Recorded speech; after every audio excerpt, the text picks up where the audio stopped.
All right, well, hello there. My name is Crystal McGowan with Novaturian Pathways, and this is Novaturian Stories. This is the story of Heather Reinerson today, and she is a Novaturian woman who has changed her life through forgiveness, and she is here to share that testimony with us today. So welcome, Heather. Thank you. So just help us get to know you a little bit more. You run with an organization called It Works. So I would love for you just to introduce yourself and tell us a little bit more about what you do. Well, yes, like Crystal said, my name is Heather Reinerson, and I am a middle-aged mama who was in transition a couple years ago, and God led me to this path of It Works Global. And It Works Global is a health and wellness company, and they started with that crazy wrap thing, and that's what got me those before and after pictures on Facebook. And I was at this place where I felt like I was in good health, but I had dimples in places I didn't like, and I felt uncomfortable with who I was, and would never wear shorts, always wore capri pants because I carry my weight in my thighs. And my girlfriend, who is a health nut, she was posting about this, and I was like, I never really believed in stuff like that. I just thought you get to take care of yourself and exercise. So anyways, I got involved with It Works Health and Wellness Company, and God's really opened up a door to really help people, help men and women feel better from the inside out, to achieve health goals and maybe sometimes even make some extra money. It's an amazing company, and I love getting to be a part of people's journey of feeling better about who they are from the inside out. Mm-hmm. That's really great. I think it goes so well with just why you're here today, which is how sharing your story about forgiveness and how that has changed you from the inside out. So your message is already being communicated so clearly that this is who you are and what you care about. So take just a few minutes, Heather, and share with us why you want to share your story. Because it's God's story, and it's so crazy how all of this comes together. Just like you're picking up pieces from God's purpose and my journey with my job and my career, and now you and I meeting, and then the Bible study at church. We have an off week. We have a Shine Women's Ministry at church, and on our off weeks, we usually go out in the community and do things for other people. But right now we're staying at church and we're writing our testimonies and sharing the power of our story. And I really feel that being a girl who was so insecure for so many years, and I still struggle with that, I think we all do, but I've come to a place, it's like with 2018 coming in and really reflecting over 2017 and looking at 2018, it finally, like that light bulb, that lampshade come off the light bulb, and it was like, this life is not about you, Heather. Mm-hmm. And living under the umbrella of the enemy's distraction of insecurities and fears and worries and hurts and bitterness stops you from my will and my plan. So getting centered in who you are because of whose you are, and the experiences of the past are what they are. But how can you now funnel those into my purpose and making a difference? And it wasn't shortly after that you and my paths crossed, and you reached out and said, I'm looking for people to share their experiences with forgiveness. And God was like, this is one thing I need you to do for me. It's all about me. It's not about you, but you've got something to share for somebody. Well, thank you for being obedient to that. I know that lots of somebodies will be listening to this, and I hope that that it bears much fruit in their life and in yours. So thank you so much for listening to the Lord in that, and just willingness to share such a personal story. So thank you, Heather. So why don't you give me like a little mini version of where you've come from emotionally, spiritually, mentally, and where you are now.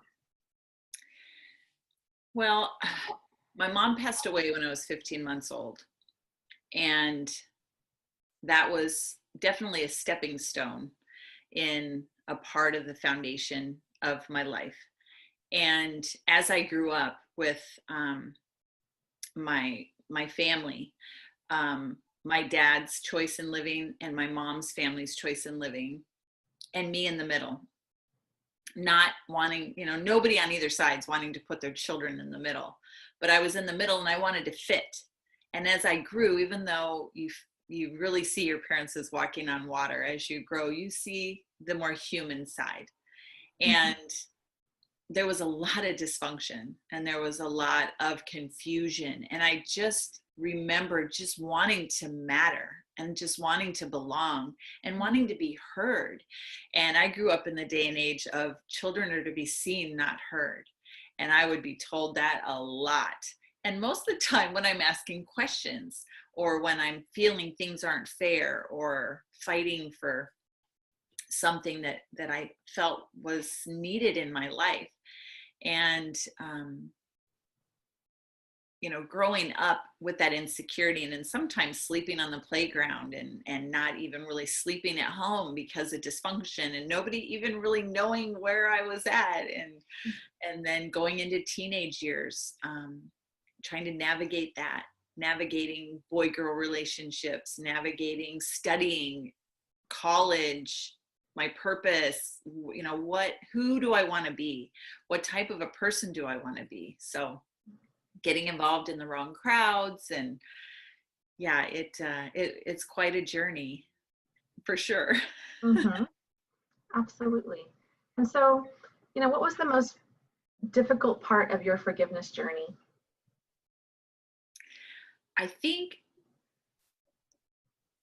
just how my dad and his role in my life and seeing that I was kind of like the baggage that was carried along the way and not really feeling important. And, until I got older to process seeing him as an individual and seeing him as his past and what made him who he is. You don't have those tools when you're younger. And I would just be angry. And still looking at my dad as though he is this perfect being and treating my stepmoms. And there was many women in my life, many girlfriends, many, I had several stepmoms, and I was horrible to them. And as I got older, I buried that guilt of feelings of how I handled situations. And I had to forgive myself first and foremost. And then I had to get a clear picture of my dad and let him be who he is and who he's choosing to be based on his experiences and many I will never know that he faced. I remember one time at a Women of Virtue conference when I was in my early 20s, and I sat there, and one of the amazing speakers, she talked about being down in a hole and looking up and seeing people walking around and her thinking, wow, they have a normal life. I wish I could just get there. And the whole time seeing that there's a ladder right next to her, that God's given her a ladder. But she was bitter and she was upset and she was frustrated and she was lonely. And she talked about forgiveness. And I saw that so clearly as I was getting older, that each rung of the ladder of climbing out of the hole that I felt I was in is God saying, come on, there's a life to live.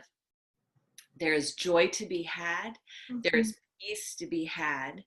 Trust me, my hand is right here. I will help you out of this hole. But there's some work you got to do. And forgiving is not forgetting. And for a long time, I thought forgiving was forgetting and everything's okay. And it's no. A lot of the experiences that I've had is not things that I'll ever forget. But man, I no longer needed to dwell on them. And it was like my lungs were able to breathe. And I was able to just put it in a place of, it's okay. Life is going to be okay. There is joy. There is happiness. And God has a purpose for me that is for his glory. So yeah, it's been an amazing process. Not always easy. I'm not going to say it wasn't like a light switch. No. I think it's interesting though that you mentioned, part of that journey included seeing your dad as a person, and realizing that he was behaving the way he did and whatever that was because of things that had happened to him. Yes. And when you saw that, how did that change? When you started realizing that, what did that do for you mentally and spiritually? I have the chills. It gave me a tiny glimpse of how God looks at my dad. Mm-hmm. Seeing him through God's eyes changed everything, because I'm not judge and jury. I am a child of God that experienced neglect, experienced verbal abuse, experienced things that are not to be classified against anybody else's experiences. Mm-hmm. But to see my dad as God's precious child gave me a new lens to look through. Mm-hmm. And me choosing to look through God's lens was no other lens but love. No other lens but seeing him as a precious child of God. Mm-hmm. And there was such beauty in that moment, and also grieving from the things that I know my dad went through. Mm-hmm. Knowing that, he's experienced things. He was an accident, and his parents were older, and his parents didn't really have a lot of time for him, and his dad didn't really know how to nurture and wasn't like a close relationship. So he never got the message from his dad that he had everything that it takes to be a man. And so here's my dad trying to figure it all out on his own. His siblings are grown and gone. And he's, whatever those experiences were when he was a kid, shaped him into who he is. I don't know how much God was a part of his home. Mm-hmm. And then from there on, he shaped his life, and I was a part of that. When you were able to see him as a child of God, sounds like it enabled you to have a lot more compassion and empathy towards him. Yes, definitely. And still to this day, we have a fractured relationship, but I accept it for what it is and love on him the best that I can from a distance. He's in another state, and we pretty much just text message every once in a while, and that is what it is. There's beauty in those little moments, just as it is. Mm-hmm. I think it's interesting, even though you have gone on this forgiveness journey, the relationship is still strained, but you are whole. And I think that's so beautiful. I think it's so powerful for people to hear that from you, because so often we think, if I've forgiven, then everything is just really nice and neatly packaged, and everything is whole and happy. And that's often not the case. Sometimes things are completely restored, but sometimes they're not. And you are a walking testimony that even if they're not all pretty, you are pretty and you are whole, and you are able to radiate that love and that joy despite there still being some brokenness. Yes. Yeah. Well, and choosing to not live according to what the enemy tried to do through that relationship. Mm-hmm. Choosing to not, I used to think back to, one thing that he said to me was, I don't know, I was sitting in the kitchen one day, and I was probably a freshman in high school. No, I think I was 13. It was right after my sister was born. And he looked at me, and he was like, I remember he was standing over by the kitchen, and he looked at me, he goes, man, you got fat ankles. And he just continued to say really negative things to me, that I would never find a man who would love me, and my fat ankles this. And it was just an interaction that was like 60 seconds. And I shrugged it off like, yeah, whatever, but my heart was broken and my heart was pierced. But even though that's in there, I've chosen to quit joking about that myself, because for years I would joke about that and speak out about my weaknesses and speak out about those things that he had buried in my heart. Mm-hmm. And there was something that I ran across on Facebook where if there's a broken cup in Japan, they'll fill those cracks with gold to make those cracks and that brokenness beautiful. Yeah. Because each of those imperfections is a beauty and is an experience that, if we choose, can be used for something positive. I can have somebody who's hurting say, I can't believe this person I love said this about me. And I can share, but who does God say you are? Whose are you? Do you know what God says about you? This is what he says about you. He calls you by name. He knows you better than anybody. He loves you beyond measure. And then that message you get to take and uplift somebody else who has somebody maybe on a bad day, a coworker or a friend or a bystander says something hurtful. It's okay. It's okay, because who loves us the most never says anything like that about us. Absolutely. Yeah. So well said, Heather. So I'm curious, on this journey of yours, what was the most surprising thing you learned about forgiveness? Something you didn't expect? That I can do it. Yeah. That I could do it. Boy, it was a journey, and I can look back. It's kind of like that Old Testament pile of rocks. I can see all the areas in which God is trying to get me to get a grasp of what real forgiveness is, other than 7 times 7 times 7 times 7. Right. I'm like, I don't want to forgive this person 7 times 7 times 7 because no, that was wrong. It shouldn't happen. Da da da da. Once I step back from my pride and my ego, and I step back from me, and I look at all of these times when different pastors or different radio shows or different things that God put in my space of knowing and learning and hearing, I started to get a grasp of what forgiveness was. And that surprised me, because I wasn't okay with the message of God says forgive, so you just need to forgive. Right. I can't tell somebody who has suffered horrendous things, if you want to move on with your life, you need to just forgive. Holy cow, never in my life would I do that. And if against my consciousness, I don't feel comfortable with that, and I'm created in God's image, I have to truly believe that heart and that empathy and that love is magnified by our God. Why? I can't even imagine that he would be like, suck it up and just forgive. No absolute way.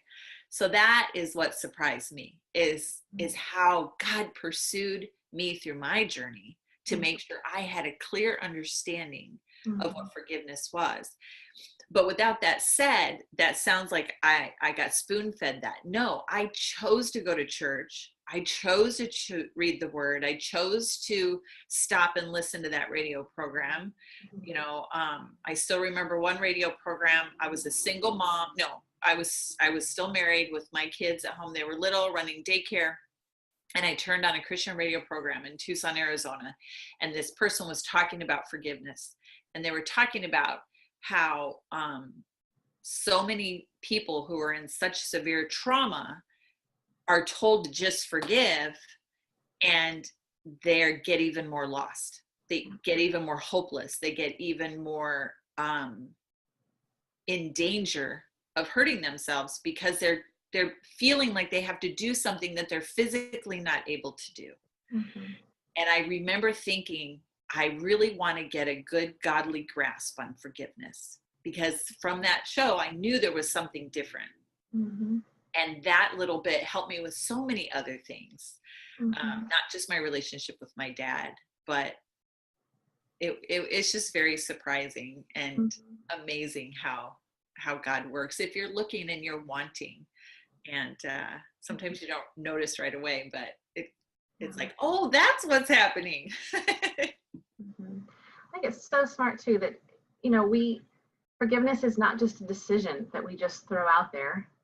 You know, it's not something that you can just instantly do. It is absolutely a process because it requires healing. Yes. You know, any wound that we receive physically doesn't just heal.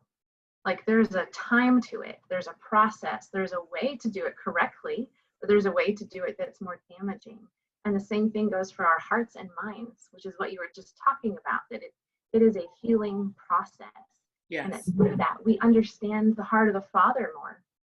And that if we allow that space, we actually come away more whole, which you are just a walking testament of. Yes. Working on it. Yeah. It's an ever-changing process. Yeah. You know, the daily check-in, you know, 2 Corinthians 13:5, you know, to examine ourselves, see if we're in the faith, and to really continue, okay, where am I at with my thoughts, my words, and my deeds? You know, am I hungry, angry, lonely, or tired? And am I responding and thinking from those places, or am I thinking from a place with the Spirit? And truly my prayer this year is that I can be so much less of me and so much more of God. For some reason, this year is just powerful in that area, for that purpose. But yeah, I completely agree with what you're saying. Tell me more about this year, because you had mentioned earlier to me that you have a word that God gave you for this year. Yeah. And how does that play into your forgiveness journey? It's giving me goosebumps. So I always struggle with I don't think I really had a solid word last year. I came up with like 20 of them, and then, you know, they just kind of went on the wayside. But this year, my word is love. And I still haven't found the verse to it. And I know I'm waiting. I'm in no hurry. God's going to bring me that verse. But everywhere I go, that word is reaffirmed to me. And it came to me at church, talking to a friend who we never talk about our word of the year, but God, through her, she was like, have you found your word yet? And I said, I don't have my word yet. And then we were talking about something else, and the word love just like slapped me in the face. And then through church, I heard love. And even when you and I were talking, and I was walking around the house, and you and I were talking about forgiveness and your ministry and what you do, every place I looked, something had the word love on it. And even this year for Valentine's Day, I got my husband a card that said our love story. What did it say on the front of his card? Something about our love story. So the word for the year is love, and God is love. That is his golden message. And somehow and something God wants to do with me is to be more loving, to be more patient, to share God's love with more people, to make sure that people know that they're loved unconditionally. And for me, it resonates first in my home, and to make sure my husband knows that he's loved and supported beyond measure, and my children and my community, and it just ripples out. And even before all of that is to make sure my God knows that I love him, that I seek him out first and foremost every single day. And yeah, I don't know what he's going to do with this word this year, but I'm excited, and I'm really, really trying to do my part to lay myself down to let him bring that to full circle, whatever it is. I'm excited. A really powerful words. We can expect some really beautiful things, I think, this year from you. Yeah. But I know you've shared so much already, but is there anything else that you would want to share with the woman who is working through forgiveness and is maybe in more of a heavier, maybe more darker place in her journey? What word would you might want to share with her? A word. I would say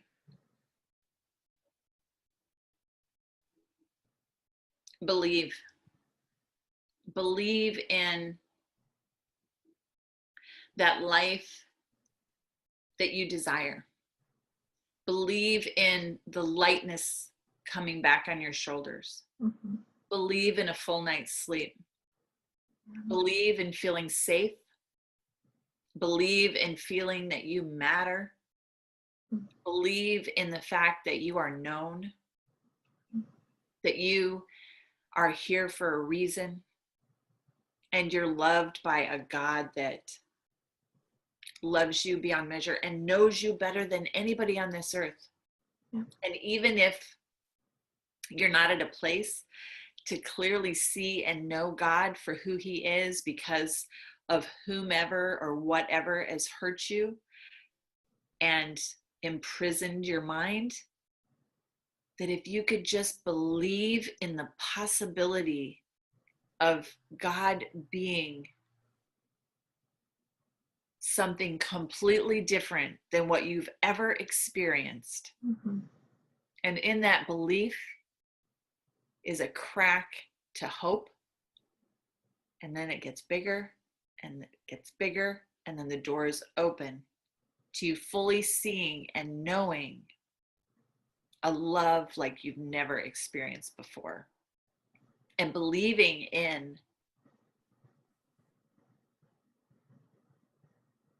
the peace of forgiveness. And giving yourself grace. Believing in grace for yourself and in the time. It's nobody else's timetable. Forgiveness and freedom and healing and happiness and joy. It's okay to stumble. It's okay to get angry.